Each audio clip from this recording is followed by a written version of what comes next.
Hello, thank you for joining me on the Beers with a Miner podcast. My name is Mad Mumsy and I've been driving the huge dump trucks in Australian open cut mines for over 10 years now.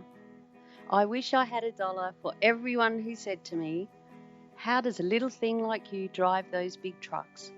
You must be rich. Oh, how do I get a job doing that?" My mining friends are asked these questions all the time too. This is what started the Mad Mumsy journey to share stories and tips from living a mining lifestyle and to let others know what it's really like. Are you looking for a dream job in the mines? Not everyone is cut out to be a miner, but why not? What does it take to thrive and survive in this industry? Tune in each episode as I sit down for a relaxed chat, usually over a few beers, with a fellow miner. Women and blokes with various experience, roles and opinions share their lessons and stories with you. Now let's dig in. Get it? Dig? Mining? Oh, it cracked me up.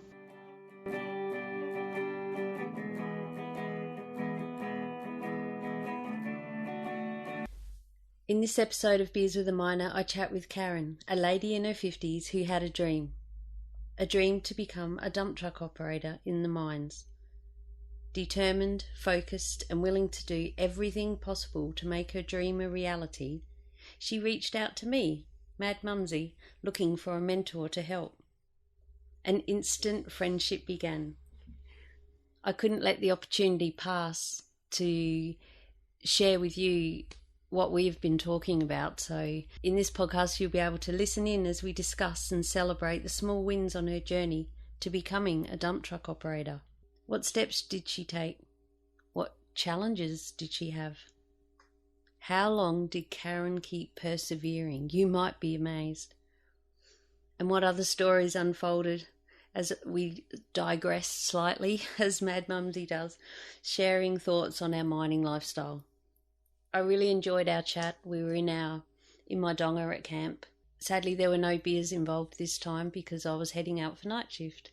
However, that's only part one, and as you'll see, beers did become a play as we celebrated as her journey to become a dump truck operator becomes reality. I hope you enjoy. Now let's dig in.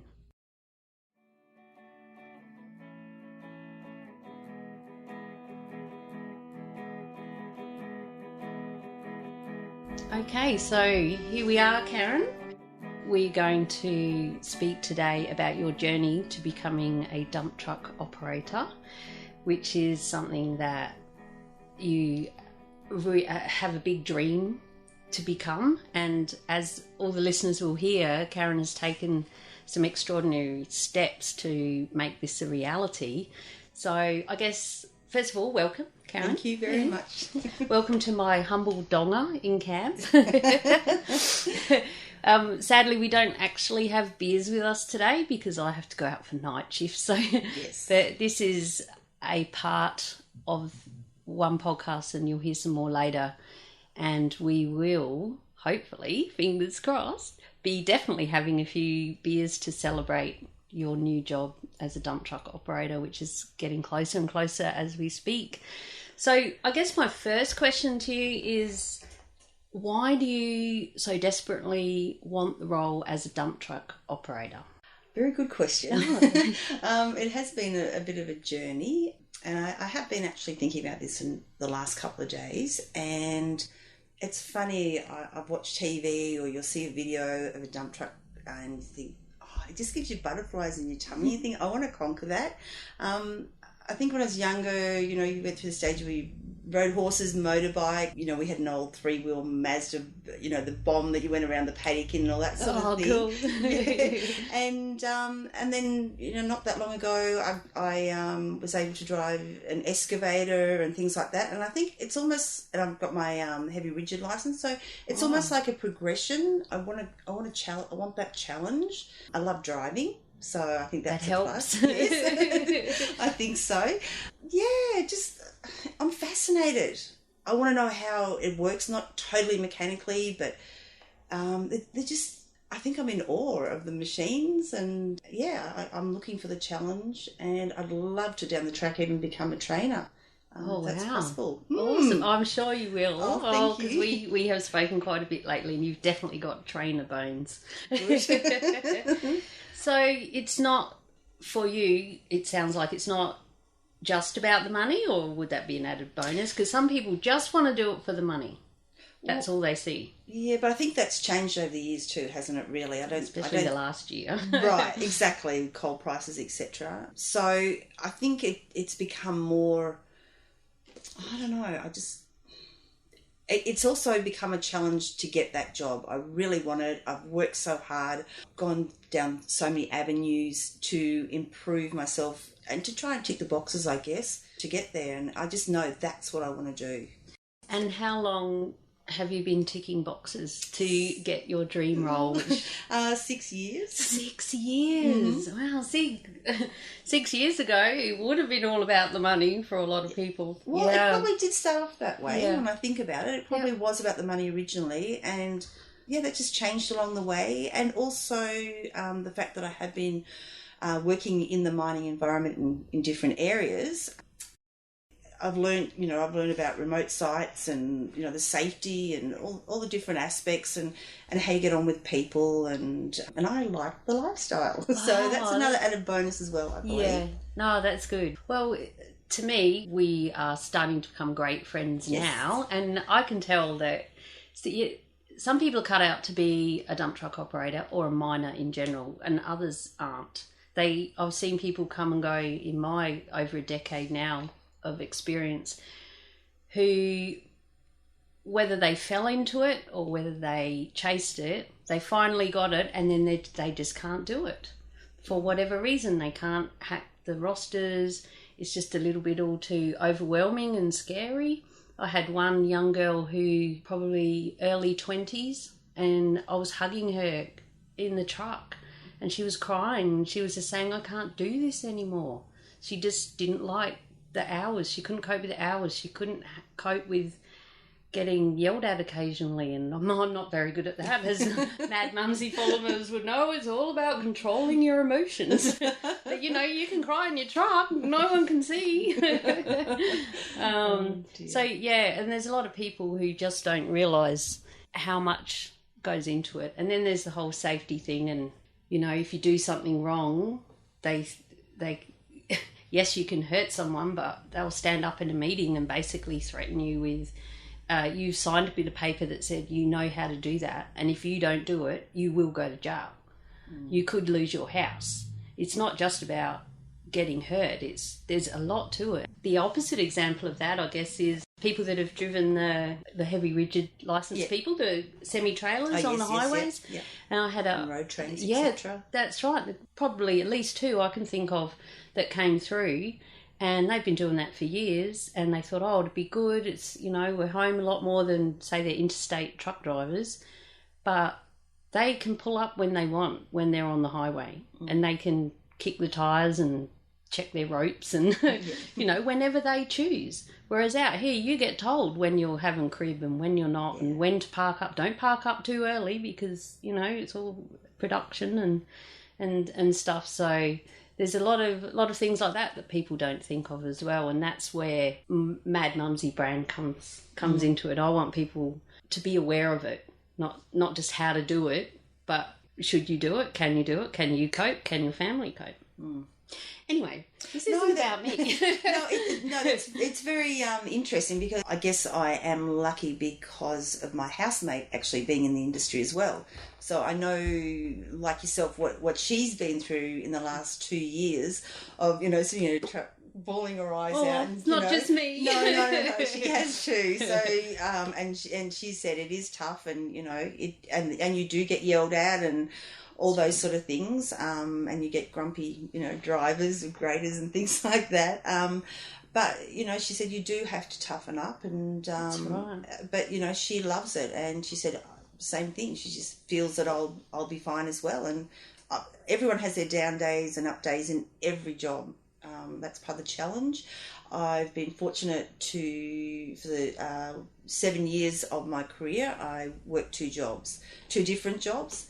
So I was used to doing the 14-hour days. So I feel some of my careers that I have done, I can sort of put them into that as well, and have those life experiences. And as I said, I'm sure I'm still going to have the down days. Yeah. There's a lot of different personalities in every area. So that's right. And I guess something else that's a big part of my message is, so most of us are our own harshest critics. Yes. No, I beat myself up. If the truck broke when I was a greenie trainee, I'd cry because I thought I broke it. Yeah. But it turned out they were changing contractors and they weren't buying spare parts. They weren't fixing them, drive them till they broke, and they were breaking all the time. And I thought it was me, and I'd come in the next day and I'd want to find out what was wrong with it and did they fix it and was it me? Whereas now it's, you got any other trucks? I think I'll be like that, but hopefully, yeah. I mean, I probably would have been worse when I was younger, but you sort of get a little bit, better as you get older. But yeah, you're right. I think I'd be the same. Oh God, did I do that? Yeah, and the other thing too is someone might be grumpy, but you don't know what's going on in their life. True. Or they're just flat out and they haven't got time to make sure they're being a bit nice about it. They're just trying to be direct, tell you where to put the dirt, or tell you to stop while they get ready, or, the dozer drivers are famous for that, synonymous for that. So, you just, if everyone just backs off a bit, but times have changed. When I was doing it, they used to actually even yell the F word at you over the two-way. Mm-hmm. You'd probably get marched out the gate now. You're just not allowed to swear on the two-way in most sites. So, I don't how they got away with it back then. Oh, dear. All right, so I guess the next step is you said you've been ticking boxes, I believe, in our pre-chat for 6 years now. So let's start to run through what those boxes, some of those ones that you are. Well, I was living in a different state, and I said I was pretty keen. So what I kept doing was flying interstate and trying to do different courses and things like that to better myself. Wow. And eventually I ended up living up here and kept pursuing it further, and ended up getting with a recruitment agency to give me a go as a housekeeper. But in my preparation, wanting to be the best at that, I managed to speak to a manager of I think it was a 4 or 5 star hotel, and just said to him, could one of your housekeepers teach me how to make beds correctly? Wow. And so I spent a couple of days there learning, and then they offered me a job, and I said, nope, I'm heading out to the mines. And also kitchen hand was another thing at the mines as well. So I guess I was trying to do that sort of work to see if I could get closer to the mine and the contacts to obviously still get onto the dump trucks. So yeah, eventually I was given a go at a mine, and they actually said, oh, after being with the recruitment company, the company that was there said, would you come and work for us? So I did that. So what were you doing? That was on a mine site? Well, it was, yes, but it was, they asked me to be in the kitchen, and I didn't like it. I like being outdoors. So therefore I sort of decided to leave there and just went to another company and kept doing housekeeping, because at least then I was outdoors. I didn't like being in the kitchen in that closed environment. Yeah. So, and continued doing more courses. Got my heavy rigid license. Wow. Did my first aid course. I was just trying to get as many boxes ticked to help me along the way to my dream of being a dump truck driver. So another thing I did do, Lisa, Dump Truck Discoveries. Yes, my good friend Lisa, who will be interviewed, or by the time you listen to this, I can share. Look in the show notes for the link to the interview with Lisa Mertzopoulos, hope I got that right, Lisa, from Dump Truck Discovery over in WA. For those of you that don't know, Mad Mumsy is more based in Queensland. In Australia, a lot of what you will hear can be used in mine sites or work in general, but I'm trying to focus more on Queensland. And so, Karen, you said you moved interstate. That was from... Victoria to Queensland. That's correct. Yeah. I mean, I had lived in Queensland as a child. I'd sort of gone between the two states, but my heart was in Queensland. I love Queensland. It's a great place to live. Yep, it is. I love the weather. Yeah. Although she's a bit warm now, we might take a break in a sec and put the aircon on for 5 minutes. We're in the donga. We had to turn the aircon down because once you get your dream job as a dump truck operator, you'll realise how loud some of those aircons can be on night shift when you're trying to sleep at 2 o'clock in the afternoon. Oh, dear. So, but we digress. Where were we? Yeah, Lisa. Yes, Lisa. So I bought her ebook. There probably are a lot of scams out there, but she seemed pretty genuine, and I thought, the price and everything was reasonable, and a lot of information in there. It was really, really good. A lot of contacts, civil and mining, contacts of different companies. And her journey too was very inspiring, of being a travel agent. And took her a while. She got a few little knockbacks as well along the way, but once again, determination. And she got there too. So, that was very inspiring. And of course, the great thing is, like yourself, Mad Mumsy, you're on Facebook, as is Lisa. And I mean, I can't remember how many years ago it was that I should have actually checked that, how long ago I actually signed up to Lisa's ebook. We get Monday mentoring, so there's always things. She's always putting jobs and things on there on my Facebook, so it's great. The contacts there. I actually, she recommended WA resumes, so I actually used her to get my resume done as well. Oh, really? Yeah. So what sort of things did they tweak on your resume? Oh, gosh, I'm just trying to think. It was just more showing about the dump truck and trying to get the skills transferable. That was the word I was looking for. Transferable skills of what I had done in the past into the dump truck resume. So that was really good, and so that was another good thing. I got the Lisa's contact there. So just keep trying, and then eventually I got onto a recruitment company, and I was lucky enough to find a lady that didn't mind me pestering her every month, and just checking in to see if anything's happening and things like that. And also my housemate was lovely and actually was with this person in this recruitment company, and she actually wrote a reference for me too, saying that a character reference saying that she'd worked with me, and we'll look at employing Karen. So and she's a dump truck operator. That's correct. Working in the mines, so she knows what it's really like. Yes. Yeah, it's not someone else giving you a character reference, but they have no idea about mining. That's true. So that in itself is probably a great tip. Yeah. Find someone in mining to give you a character reference about why they think you could hack it. Exactly. Yes. It might help, because they do ring. They do ring your referees. Yes. They don't. You don't just put it down and you don't hear from them. True. Yeah. Yeah. So that's basically what happened. And then I met up with you. I got the nerve. I thought I need a mentor, and I noticed on Facebook that you were in the Bowen Basin. I had no idea where. That was amazing. And I continued housekeeping and continued ringing different recruitment companies as well as the main one, and eventually it paid off one day. After it was just lovely. That was ironic that I'd met you at that time, and then I'm going to stop you there. Yeah, because sure. I'll just share my side of that part of the story. I didn't know if I to go there. No, that's all right. With Mad Mumsy, it's a blog, and I've got a passion, and I'm sharing a story, and I'm trying to do 20 things to... And you're very down to earth. Well, thank you. Like this podcast, which we're recording, and as we record this, it's not live yet. I don't actually have a podcast, so if you're listening to this, that means Mad Mumsy took action and it's out there, which is the plan.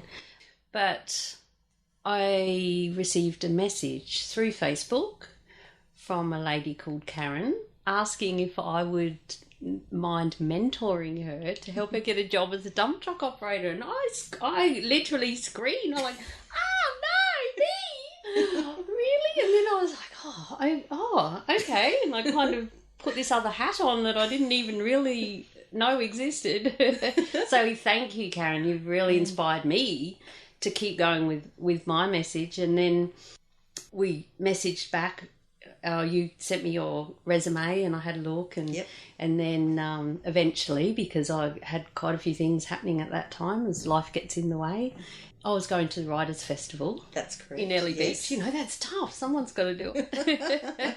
And then we decided to try and meet up, and it turned out that we were staying at the same camp. Well, you were working, and well, we're both working, but we were staying at the same camp in the Bowen Basin, and I freaked out because I thought, no one knows who I am. Well, a couple of people, and what if it's this one and what if it's that one? Oh, who is it? And then I started looking at all the cleaning ladies differently, thinking, do they know that it's me? And I'm ignoring them. Anyway, we finally met up. Yeah. And had 2.5 hours later. Oh, no, we didn't. We had coffee, didn't we? We did. We just chatted like we'd been friends forever. That's right. Yeah, exactly. Totally on the same wavelength, and we will be friends forever. I think so. Yeah, and I'm sure I'll be the same with your flatmate as well, because she's a great supporter of Mad Mumsy, likes everything on my Facebook page. So yeah, and then while we were having this official meeting, we had notebooks and everything. It was a bit special.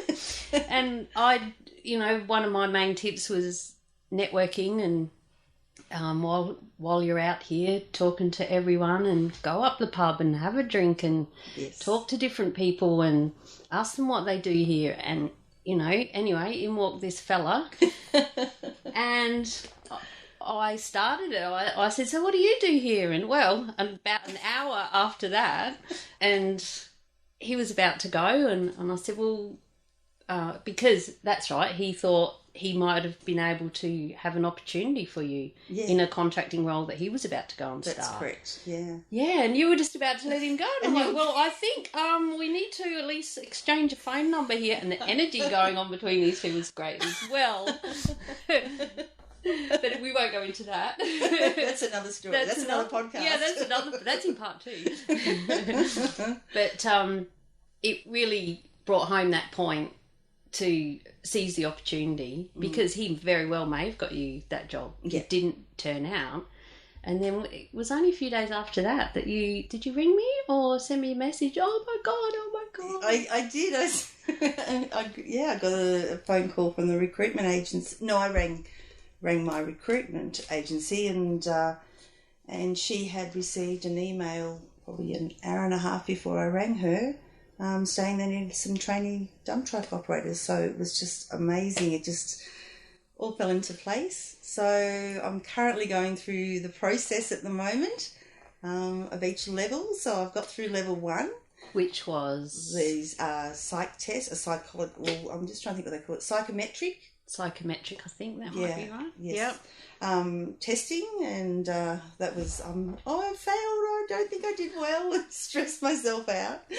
Which was the next level, the results, and you sent me yes, I did. the results. I said, well, and that's been my biggest tip to you all the way through, is just take each step at a time. That's all you can do. You said celebrate, and also the fact that you said just always be honest as well. Be yourself and be honest. And so I've progressed to the next level now, and I'm sure I'll get through that. And what's the next level? That is an assessment, and then after that will be a medical, and then there'll be a sign-up day, and then meant to start middle of December. So all very exciting. That's right, and it's now the end of November. Yes. So it's unfolding really quickly. And we caught up when I was on day shift last week out here. We actually did go and have one beer each. Yes. Oh, look at us. And just a catch up, because that was when you'd found out that it looked like you were going through. You'd sent me that email and said, it's all been set out. You go here, then you do this, then you do that. I said, I think we need to meet up. You did. And that was when we decided, I said, let's record your journey for the podcast as we're going along. And I thought 3 parts, and we'll put them all together. Depending how long they end up, there might be a 2-part podcast. But I thought the first part was we'll sit down and tell us about your journey and about all of those boxes that you've ticked and why do you want to be a dump truck operator. And then we'll talk about the next step. But it's happened so fast that we're already 5 steps in. Exactly. It's so exciting. Yeah. It really is. It's amazing. So you're leaving. And that was why we had to meet up this week. Yes. Karen's not going to be at my camp anymore. And that's really strange too, because I had spoken to my other recruitment agency that I work with for the housekeeping, and I said, how much longer do they need me here? And she said, we need you to finish up on the 27th. But it's quite funny because a lot of the cleaners here have said, stay here, I'm sure you'll be back, I'm sure you'll be back. And I thought, I don't want to be back. I mean, but it has been amazing. Look, the people I've met on the way have been, and a lot of them we're still friends. We keep in contact. We go and have lunches together, and it's really good. There's been some really nice people. And as I said, my other friend that is a dump truck driver, we ended up. She said to me, "Come back up to Queensland." I was in Melbourne, and come and live with me. You can, rent a room for me, and that's basically, and. The support I have is amazing, and I was getting back to you. I was nervous about asking you to be my mentor. I think I was a little bit scared of rejection, but the whole point of being a mentor, I was looking at it more your knowledge. It wasn't, oh gosh, maybe Mad Mums will be able to get me a job. It wasn't about you getting me a job. It was about just seeing if I was doing everything right along the way, I guess, and that's what you want from a mentor. And as I said to you, I'll still be bugging you, after I'm dump truck driving to get your knowledge, I guess, and experience and. Well, that's fantastic. Less tears. Oh, yeah. So I guess that's what a mentor is to me. Is just someone that can just guide you, not me to come to you and say, get me a job. I want to use your contacts. It's not for that. It's to actually, just give you that guidance. Oh, yeah. Oh, thank you. Oh. I made a conscious decision a while ago, and nothing against people that do share heaps of jobs on Facebook especially, and Twitter. The Twitter sphere is crazy for that. But I wanted to be different. But I have found that when I come across a good job, yes, I'll do it. And a big part of that was because I was running Lisa from Dump Truck Discovery. I was the social media manager or something of her page while she went on a extended holiday, and I was freaked out. She asked me to do it. She said, I'll pay you to run my blog while I'm away, or not the website, but her Facebook page. And she has Monday mentoring, yes, and there were dates and times, and it was awesome. She gave me a great procedure because she knows who her people are, who her peeps are, yep, when they're online and everything. And I learned so much from doing that.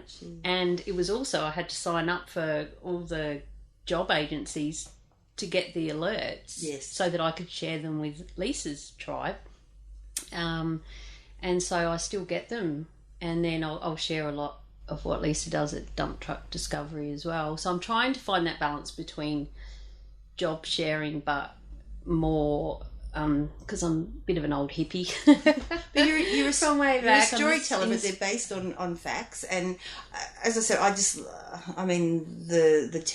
the women that you did the top, getting their information from the top 10 women, that was... Oh, Mad Mumsies, Team 10, the girls, yes, and the guys. I loved it because there's just so much honesty in it, and rawness probably isn't the word, but it's down to earth.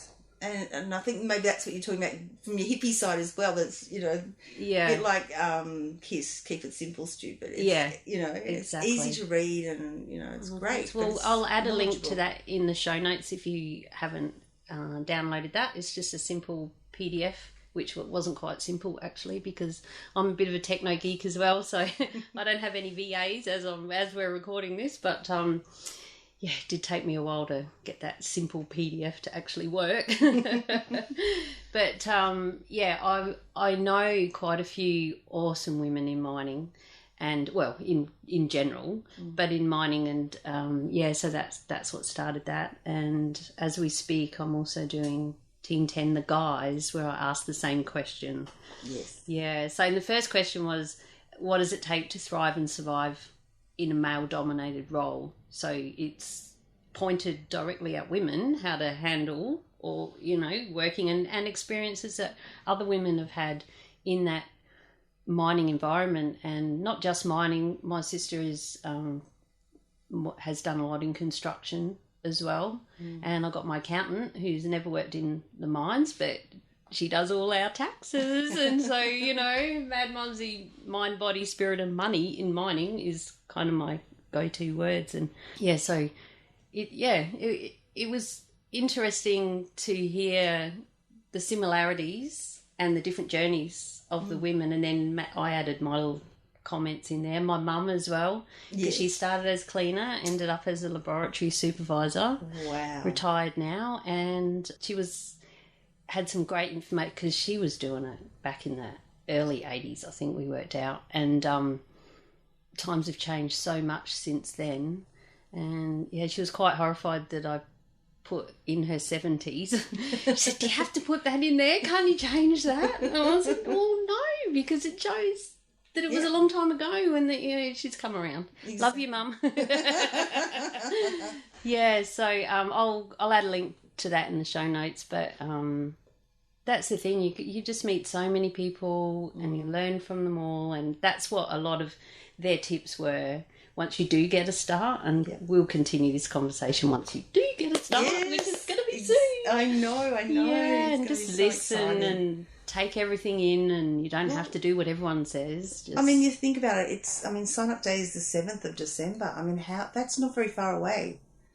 You know, not at all. No, so it's all 2 just weeks going. It's just all going lovely. It's really sort of working out well. Yeah, I'm but so proud of you. If it doesn't happen, which I'm sure it will, I won't give up. I'll keep going. And we did have that conversation, I think, last week, because you thought you'd failed. I'll add a link in the show notes as well to these psych tests. You can go and take practice tests, so it gives you an idea. Each global company has a different one, but nearly all of them. So if you're not computer illiterate, not computer literate, I suggest you start playing the kids' games or something, because a lot of them you have to do it. That's right. Did you do it at home, Karen? Yes. Yeah, I did. And I'm okay with the computer. I'm okay with the computer too, but I know one of them I struggled with, and one of the tests I did before I got this job, and it was the mechanical one. And, you know, I know when I go out to my truck, I know what to look for, where the oils, you know, those sort of things. LSD, they say. LSD is a good way to leaks, security and damage. So that's what you're looking for. Is everything done up properly? Has anything been damaged? Because you need to write that down so you don't get shafted for it, blamed for it. Yeah. Or it might be affecting the truck too if it's been damaged.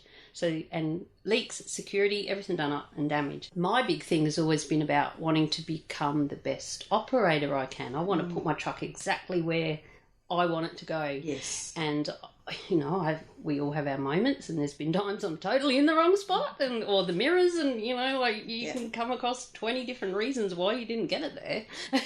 Exactly. Or where you want it to go isn't where the dose driver, you know, because you like, are we on the same page here? No.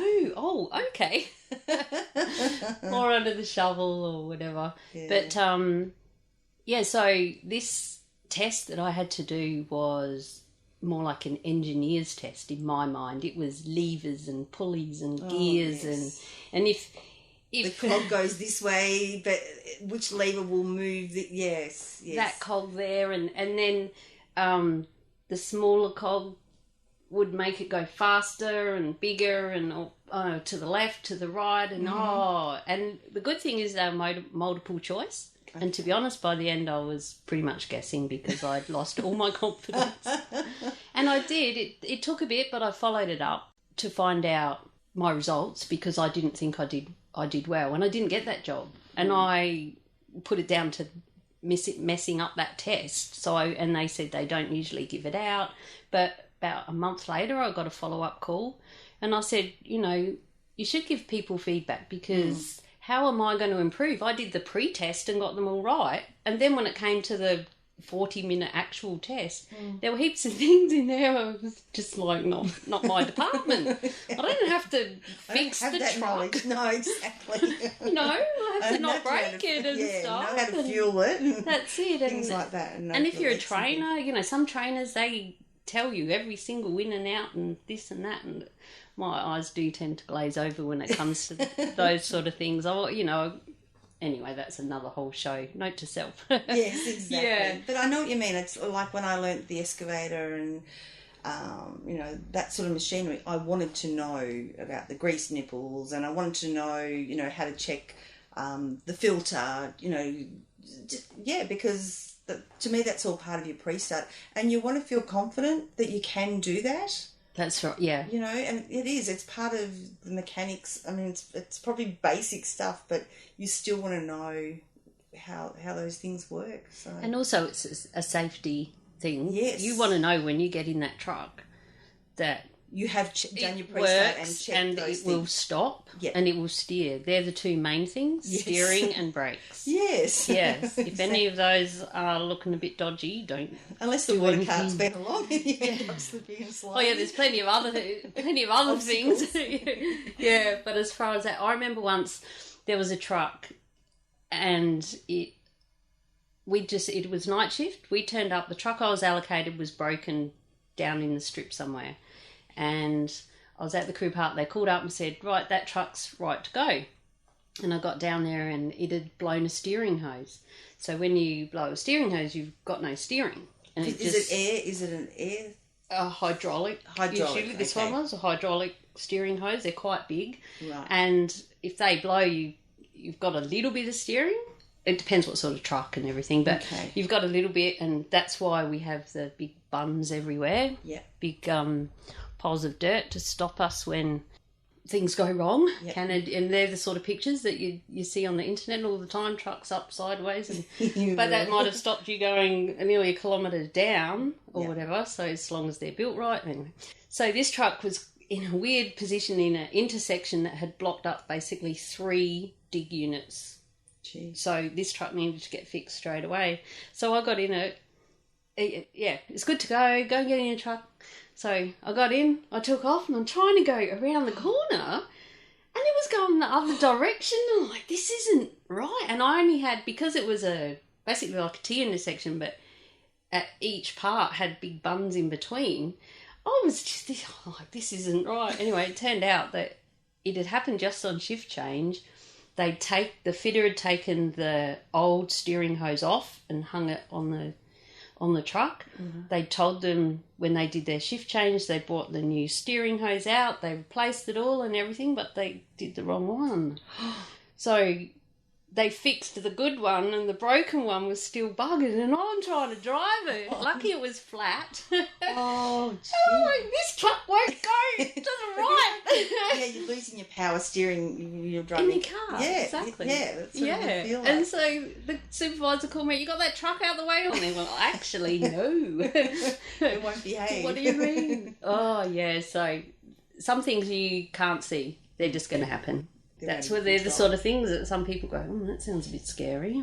I really don't want to do this anymore. Yeah. Well, it's like, I think Sue was saying that, she's on the road and it was skidding all over. But she said, but I sort of think this is part of your training. You're going to learn, not everything, but your trainer is going to give you a lot of information, and you're going to do your wet road driving and things like that. Not all sites have those. Okay. Apparently this one does. That's awesome. They are quite renowned for good training. Fantastic. I believe so. But a lot of, as a trainer back in my day, you really wanted that, because here we are in Queensland, it rains a lot, not to mention just dealing with overzealous water cart operators, which can happen, or the water cart pump breaks and all the sprays are on and they're meant to be off, and things can and do go on.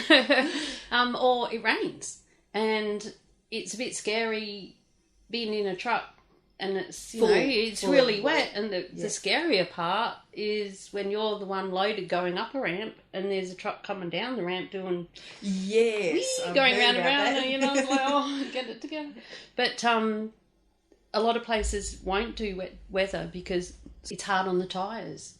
They don't, and tyres cost $40,000 each, or well, they used to be. They're probably a lot more than that now, depending on the size of the truck. And sure. So a lot of places won't do it, and because it's space and it's tyres and it's time, and unfortunately, I really do believe that everyone should do it, but something that is a good way I recommend, and then we should probably stop because we could talk about mining for hours. Love it. I'll just share this one though, is if the water cart has been and you're on a flat area, especially on the dump or something, Yeah.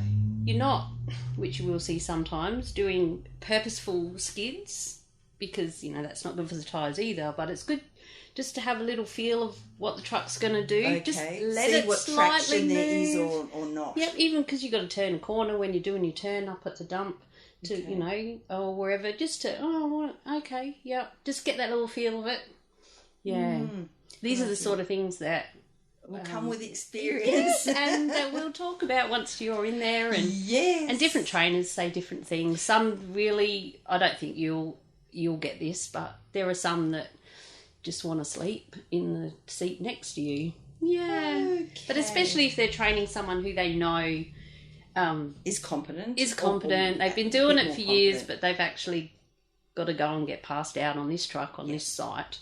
You know, sorry to all you trainers out there, because there are some awesome ones who are passionate. Like, I'm sure you're going to be a great trainer one day, Karen. I really hope do so. believe that. I really, I think that'd be amazing. What a great goal. Yes. Yeah. Yes. And a big part of the steps, ticking all those boxes, is to get this start, which is what's coming up next. And we will sit down together and share that with you as well. So Excellent. we might end it at that today. Terrific. I've Thank got to you get very ready much. for night shift. Yes. Thank you very much for chatting with me. It was great. Thank you.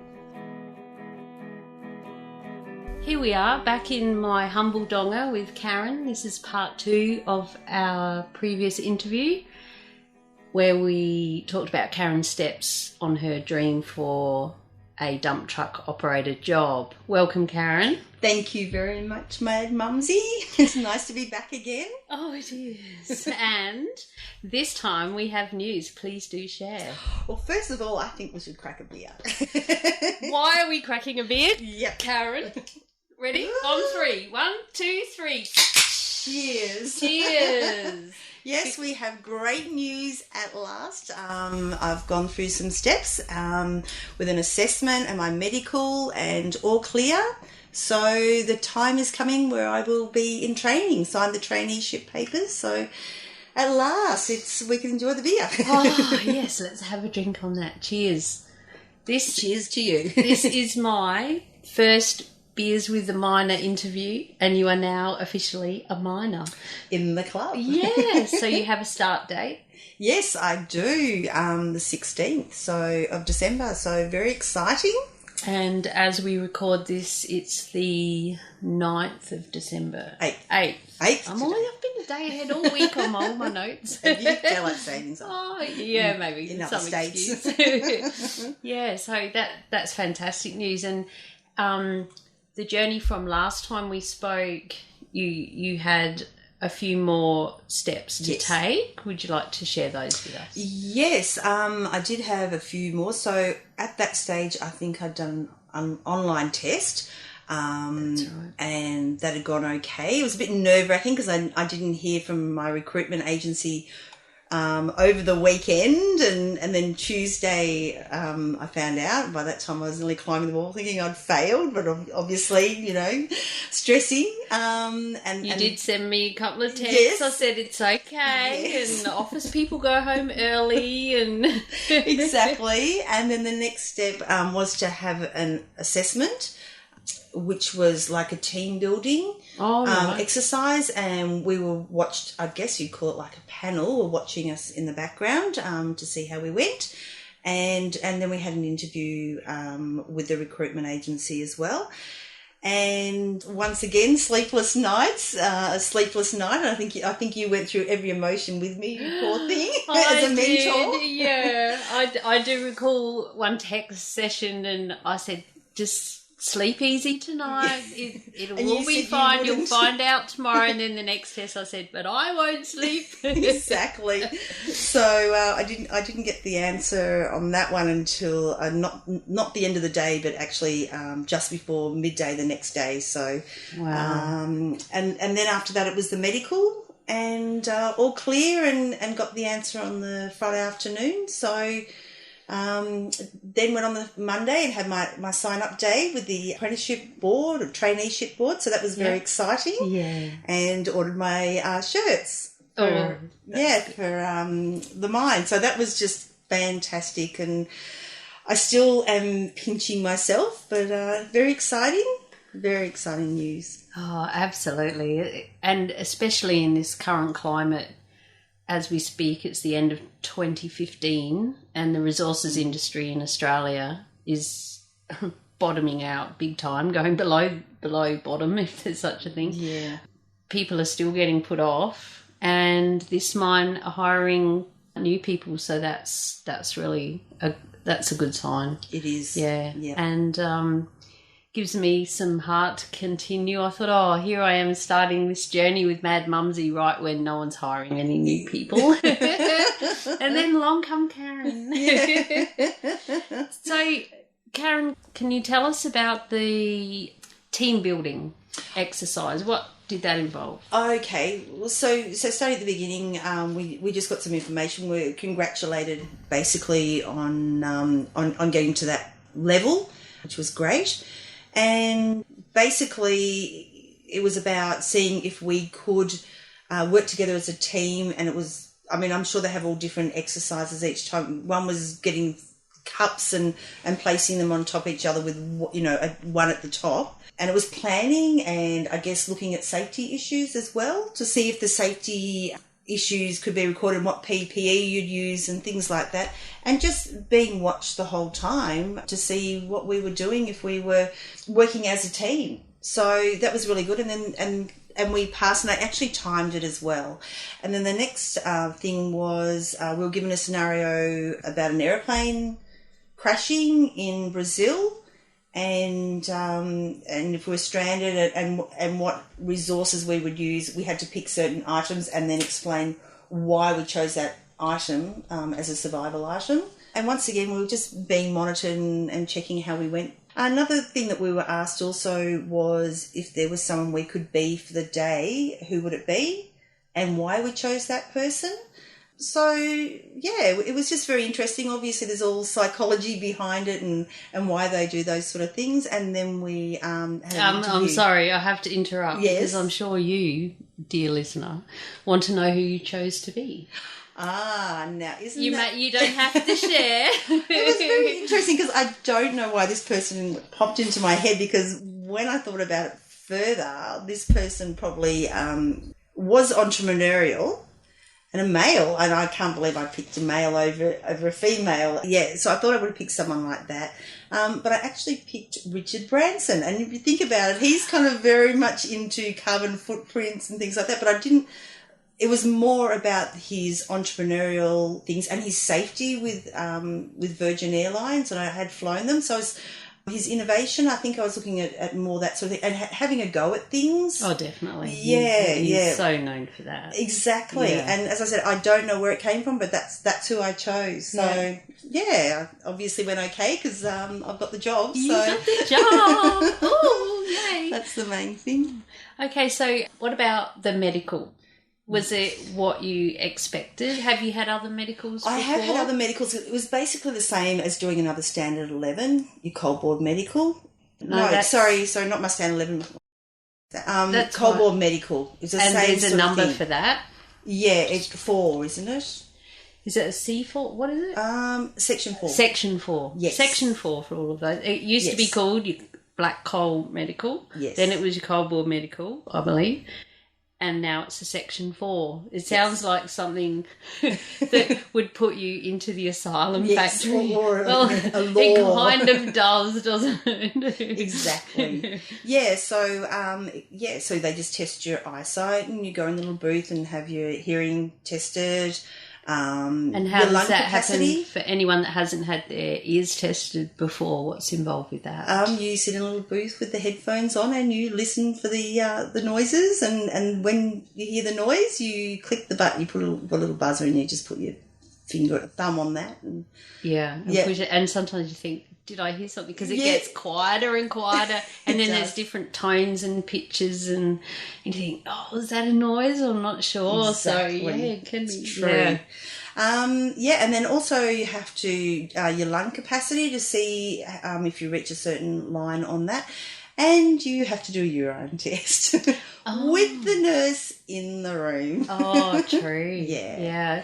There are varying degrees of nurse in the room. Some just leave the door open. Some I've had they're actually in the toilet. Yes, I had that. Actually in the toilet. She was, but she just turned her back. Wow. So, was it a small toilet or a like disabled a kind of? Yeah, I guess that's not quite so intimate. No. You're in one corner, she's in the other corner with her back. You have enough trouble getting it in the jar without someone being in there with you. Exactly. Oh, dear. And as I said, an eye chart very similar to what you'd have. You have an eye test, I guess, and just see how that goes. And, like get your driver's license sort of thing. Yes, and left eye, right eye, that sort of thing. And then once that's all done, I think that was all the tests, and then you go and see the doctor. And the doctor just has a feel of your abdomen and gets you to do some exercises, some sit-ups, things like that, and has a look in your ears, basically checks your blood pressure, and has a listen with the stethoscope as well. And then says yay or nay, whether you've passed or not. Oh, right. So did you have what they call a fit for work as well? What was that? Oh, fit for work. I was pretty fit, I thought. Yes. But maybe not for work. Yeah, no. They put you through the ringer. They make you do some very strange things. We'll actually go into this in another podcast. But you have to pick up varying degrees of boxes with weights in and do laps. The one that I did, I had to go out the back around the clothesline and back inside, pick up another box, right up to 25 kilos. Yes. And put them up on another thing. You've got to go up and down ladders. You've got to squat down on your hands and knees and do up nuts and bolts for 3 minutes. And you do the step up? All sorts of things like. Yeah, that's what they call the fit for work. So the section 4 is more about your hearing, your eyesight, your lungs, your core strength's okay. That's not as full on as a fit for work. I have done a fit for work before, for housekeeping actually. Yeah, you would. So basically you saw the GP and then also you then went to a physiotherapist and they did all that sort of fit for work thing. That's right. So I've done that before, so I know exactly what you're talking about. Yes. But in this case, no. Didn't have to do all that. Oh, phew. Yeah. Well, if you're fit, you can do it. Sure. But I remember asking, why do I have to squat down and do up nuts and bolts for 3 minutes? And they said, we get told what to test you for, but I believe it's to make sure you can crouch down enough to do a pre-start on your machine. Oh. And I said, oh, really? I need a ladder to do a pre-start on my machine. Going up, not down. I need a step to get up, I can understand the ladder. But like I say, we digress. So yes. And their interview, was that a panel or? No, it was a one-on-one interview. Well, that's nice. That was great. Yes. I was lucky enough to get one of the ladies who was actually on site from the recruitment company, and it was good actually. You know how they always say you should do your homework on your company that you're going to be working for? Yes. Good tip. It is, and it's very important because she actually said to me, what do you know about our recruitment company? I mean, I could have told her about the mining company because I always get things on Facebook about that company, but I didn't know a lot about the labour hire company or recruitment company. I hadn't done my homework, and it was very interesting because when I get emails from them, it is actually written on the email.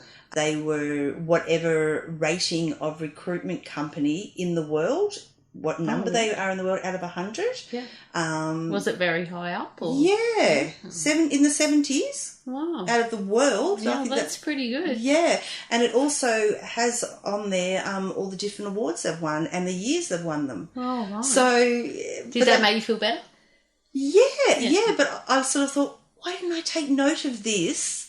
Because I think because she'd asked me the question and I thought I didn't know the answers, I then thought, I'm going to find out And they would like that. Yeah, so that's basically what I did. So I looked at one of the emails and saw all the information there, and I just wish I'd had that opportunity to say, yes, I believe you won this award in 2014, and I believe you're a runner-up in 2015 for this. So, well, wouldn't that tick some boxes in the interview process for sure? But I guess going through it, they were just asking me, if I had a license, and I said, well, I've actually got my heavy rigid. Like, do I have a manual license? I said, I've got my heavy rigid.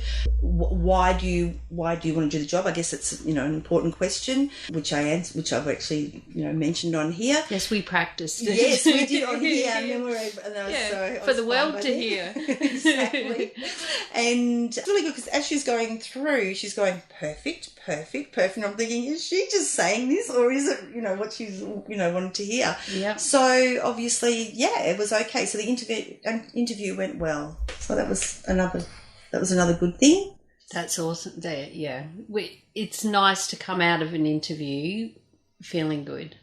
But then you had to wait. Yes. And then you weren't feeling so good. No. You were starting to panic a little bit, weren't you? I think you may have asked me, or a friend might have said, so how do you think you went? I asked you. Yes. I think you always just say, well, I think I did okay, but that doesn't mean, that right. They see it as that. Yeah. But obviously it was okay. Yeah. So that's good. And there's some good tips in there. Research the company. Doesn't have to be major. Just have a little bit in case they ask a question like that. Yeah, don't go too heavy, dictionary sort of thing or a novel. But as long as that, if you can rattle off just a couple of things. As I said, the thing was the answers were on the email. The email, it was generically sort of set up there on each email that's sent out from my recruiter. And yet I didn't even think to look until... So it is definitely worthwhile having. And from that, I also took that another good point is if you don't know an answer, ask. Yes. And because that shows that you're willing to learn and you're like a sponge and you want to know everything. True. So if you, really, no, I don't know that much about your company, So, how long has it been going or whatever? Yes. Ask or in whatever scenario it is, is it Queensland based or things like that? Yeah, because it shows that you actually.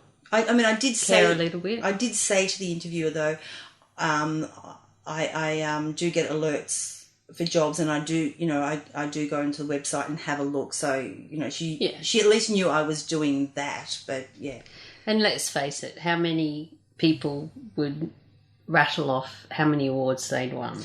I think you got that little perfectionist, there's another box I need to tick. Yes, exactly. But it's worked because you got the job. That's correct. And that's fantastic news. And here we are celebrating. We'll just have another quick cheers on that. I think so. Cheers again. Yes. Yep. I think in closing, do you have any tips to share for what I endearingly call wannabe dump truck operators? People out there who, as we discussed at the start of this podcast, really, really just want a job in the mines as a dump truck operator. Well, as I said before, I would definitely get Lisa's Dump Truck Discovery ebook. Yes, the link will be in the show notes. Yes, I think that's a great idea. And just network, and if you can get a mentor, I think that is definitely worthwhile, especially those times when you're feeling a little bit doubtful. Mad Mumsy as one is great because she'll pick you up and go through all the emotional and sleepless nights with you. So I think that's very important. I guess do a little bit of homework. As I think I mentioned before, I actually had a visual board as well. Yes. I found that great because every morning, you don't have to do anything. It's there, put in some things like a picture of yourself with a dump truck, maybe put a couple of companies down that you would be interested in working for. And I know everyone's not into that sort of thing. I think it's a positive thing anyway, just to know that it's there and that you can see.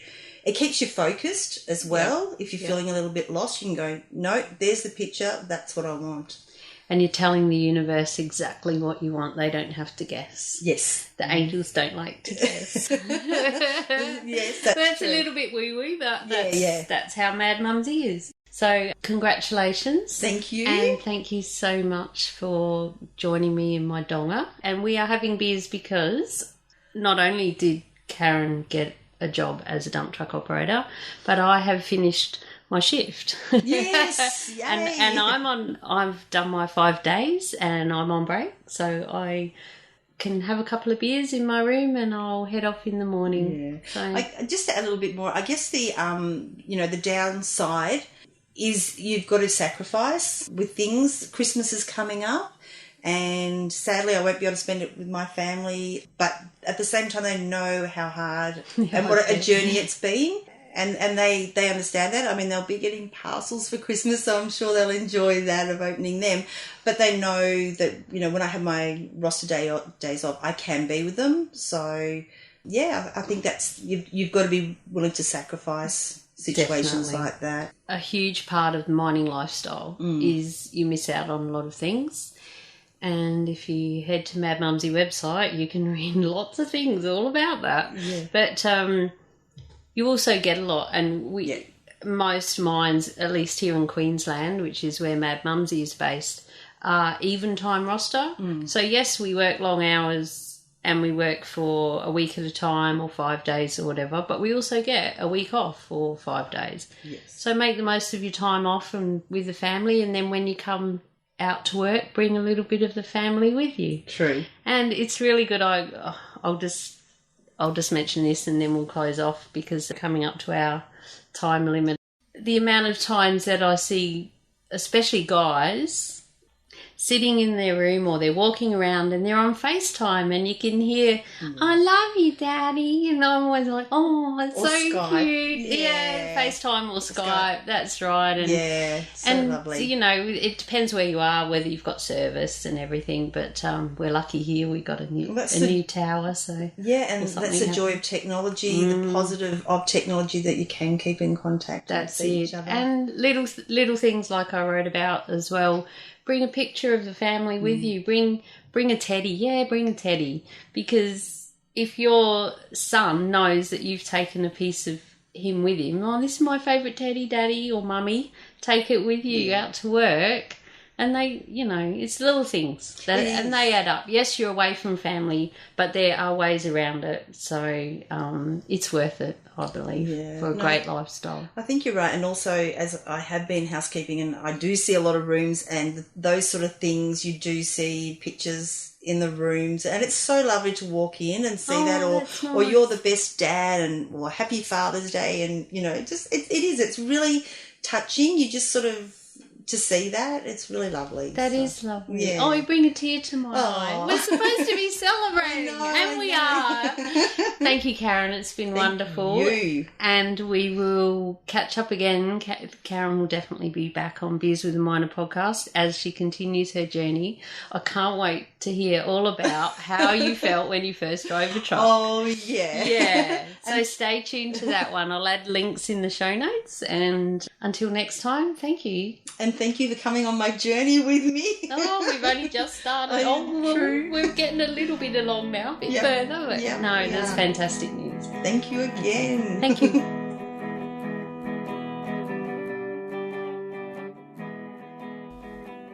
Thanks for hanging out with Mad Mumsy and Karen today. I really appreciate your time. And if you enjoyed it, I'd love for you to please head over to iTunes and subscribe and leave a review. That really helps me to help spread the word, especially so early with my new podcast.